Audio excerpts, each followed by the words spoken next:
Hi everyone, welcome back to my channel. ഇന്ന് രാവിലെ ദോശയാണ് കേട്ടോ. അപ്പോൾ അതിനുള്ള മാവ് രാവിലെ അരച്ച് വെച്ചാൽ മതി. ഒരു 15-20 മിനിറ്റ് മാത്രം അരച്ച് വയ്ക്കുക. ഇതിൻ്റെ ഒരു വീഡിയോ നമ്മൾ മുമ്പേ യൂട്യൂബിൽ ഷോർട്സ് ആയിട്ട് ഇട്ടിട്ടുണ്ട്. ഇനി ലഞ്ചിനായിട്ടുള്ള മീനൊക്കെ എടുത്ത് വെക്കാം.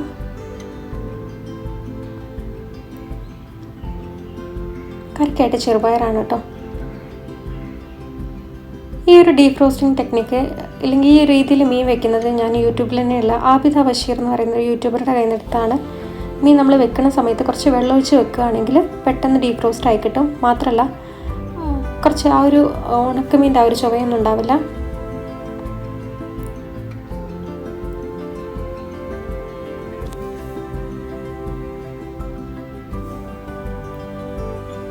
നമുക്ക് ലഞ്ചിനുള്ള മീനും കൂടി പൊരിച്ചെടുക്കാം. അതുപോലെ നമ്മൾ ഗ്രില്ല് ചെയ്തെടുക്കുകയാണ്. കുറച്ച് വെളിച്ചെണ്ണ മാത്രം വെച്ചിട്ട്. ഇന്ന് കറിക്കായിട്ട് വാഴയ്ക്കാണ് കേട്ടോ. ഇതുപോലെ അരിഞ്ഞിട്ട് കുറച്ച് വെള്ളമൊക്കെ ഒഴിച്ച് പച്ചക്കറിയൊക്കെ ഇട്ടിട്ട് ഒന്ന് വേവിച്ചെടുക്കാം. ഇത് വറുത്തരച്ചിട്ടാണ് വെക്കുന്നത്. അപ്പോൾ അതിനായിട്ട് കുറച്ച് ചെറിയ ഉള്ളിയും വലിയ ഉള്ളിയും കറിവേപ്പിലയും കൂടെ ആദ്യം ഒന്ന് മൂപ്പിച്ചെടുക്കാം. ഇതിലേക്ക് കുറച്ച് തേങ്ങയും കൂടി ഇട്ട് കൊടുക്കണം. മസാലയ്ക്കായിട്ട് കുറച്ച് മഞ്ഞൾപ്പൊടിയും മല്ലിപ്പൊടിയും ഒരിത്തിരി ചിക്കൻ മസാലയും കുറച്ച് പെരിഞ്ജീരകത്തിൻ്റെ പൊടിയും കൂടി ഇട്ടിട്ട് നന്നായിട്ടൊന്ന് വറുത്തെടുക്കാം. ശേഷം അരച്ച് ഇതിലേക്ക് ഒഴിച്ചു കൊടുക്കാം.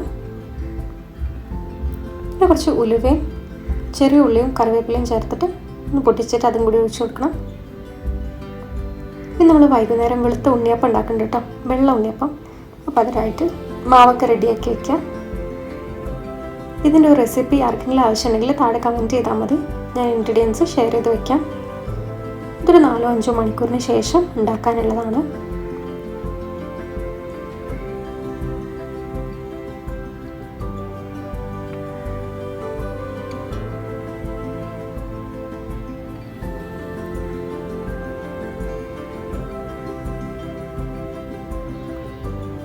അല്ലിക്കുട്ടി ഉറങ്ങിക്കഴിഞ്ഞാലാണ് നമ്മൾ ബാക്കി ടാസ്കൊക്കെ കഴിയുന്നത്. എനിക്ക് ശേഷം വൈകുന്നേരം ഏകദേശം ഒരു 5 മണിയാവുന്ന സമയത്താണ് നമ്മൾ ഈ ഒരു അപ്പം ഉണ്ടാക്കുന്നത്.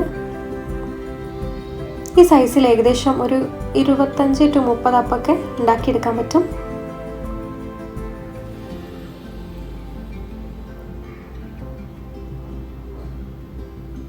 റെഡി ആയിട്ടുണ്ട്.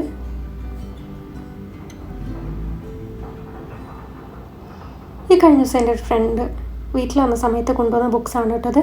കുറച്ചധികം ബുക്സ് ഉണ്ടായിരുന്നു.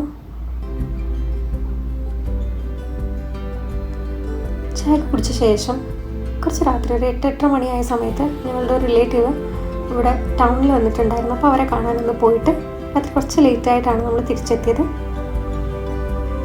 വൈകുന്നേരം ഉണ്ണിയപ്പം കഴിച്ചുകൊണ്ട് തന്നെ പിന്നെ കുറേ ചോറ് ഉണ്ണാനുള്ള ഒരു മൈൻഡൊന്നും ഉണ്ടായിരുന്നില്ല. അപ്പോൾ അതുകൊണ്ട് കുറച്ച് സാലഡാണ്, കുറച്ച് കക്കിരിയും ക്യാരറ്റും സവോളയും കുറച്ച് മാങ്ങയും ബീട്രൂട്ടും കുറച്ച് കോണും കൂടെ ചേർത്തിട്ടുള്ളൊരു മിക്സഡ് സാലഡ്. കയ്യിലുള്ള ഏത് വെജിറ്റബിൾസോ ഫ്രൂട്ട്സോ ഒക്കെ ചേർത്ത് കൊടുക്കാം കേട്ടോ. ഇനി ഇതിലേക്ക് കുറച്ച് കുരുമുളക് പൊടിയും കുറച്ച് നാരങ്ങ നീരും ആവശ്യത്തിനുള്ള ഉപ്പും ചേർത്തിട്ട് നന്നായിട്ടൊന്ന് മിക്സ് ചെയ്തെടുക്കാം.